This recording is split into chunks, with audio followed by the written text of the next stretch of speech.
কেমন আছেন সবাই? আশা করি সবাই ভালো আছেন। আজকে আমার রান্নাঘরে বানালাম পাও ভাজি। প্রথমেই তেলের মধ্যে জিরে ফোড়ন দিয়ে আলু দিয়ে একটু নাড়াচাড়া করে হালকা ভেজে নিয়ে বিট আর গাজরটাকে দিয়ে দিচ্ছি।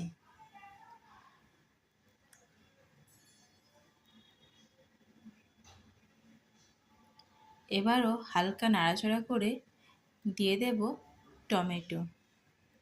টমেটোটা এখানে একটু বেশি পরিমাণে দেব। ওই 1.5খানার মতো টমেটো দিয়েছি। আর দিচ্ছি ভিজিয়ে রাখা মটর। আমি সকাল থেকেই ভিজিয়ে রেখেছিলাম, এটা করেছি সন্ধেবেলা। আর একটু কাশ্মীরি রেড চিলি পাউডার আর হলুদ, নুন দিয়ে জল দিয়ে ঢাকা দিয়ে আমি প্রেসার কুকারটা 3টে সিটি দিয়ে নেব। এবার একটা কড়াইতে সাদা তেল দিয়ে তাতে অল্প বাটার দিয়েছি। তার মধ্যে রসুন ফোড়ন দিয়ে আমি একটু ভাজা ভাজা করে নেব।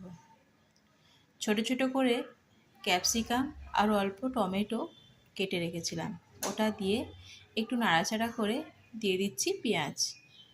পেঁয়াজ হালকা ভাজা হয়ে এলে, খুব বেশি ভাজবো না, আমি অল্প লঙ্কার গুঁড়ো দিয়েছি। আপনারা যে যার মতো যেরকম ঝাল খান সেরকম দিয়ে দেবেন। এবার ওই সেদ্ধ করে রাখা আলু, বিট, গাজর, মটর যেটা সেদ্ধ করেছিলাম ওটাকে দিয়ে পাওভাজি মশলা দিয়ে একটু জল দিয়ে ভালো করে নাড়িয়ে নেব।